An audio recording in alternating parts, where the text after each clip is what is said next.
দুধের মা ভিকতো না अभी मजा आएगा ना भिड़ो। হতিন ভাই আমি দেখতাম চাই ভাই আমি বিশ্বাস করি না। এ রাসেল বাউস ওই মাগি বাউস মানে কি? বাউসের অর্থ কবি না তুই?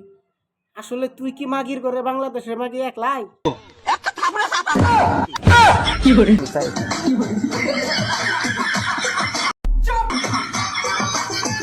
এই ওর মজাটাই একেবারে আলাদা। কাল্লা 7,000 টাকা দিয়েছি মলম গুলা দুই থেকে তিনবার ব্যবহার করবো না কেনিকা? ব্যবহার করলেই ভালো, নাইসে ফারাসুরা বলে করবো কেনিকা। আর ওই রাসিল্লা তুই ঘন ঘন তুই যারে দেহস তুই তারই বিয়া করবার চাস, তুই তারই বিয়া করবার চাস। তোর কি ওই সাকিবের নাগাল হইয়া গেল গানে কিরে? ঠিক বলেছো। বেশিরভাগ সাকিবের নাগাল মারা করবি তো ওই জুনিয়র সাকিবের নাগাল তোর নুনু কেটে দিব, তোর তো টুনটুনি কেটে দিব। মিল ঢিল দিতে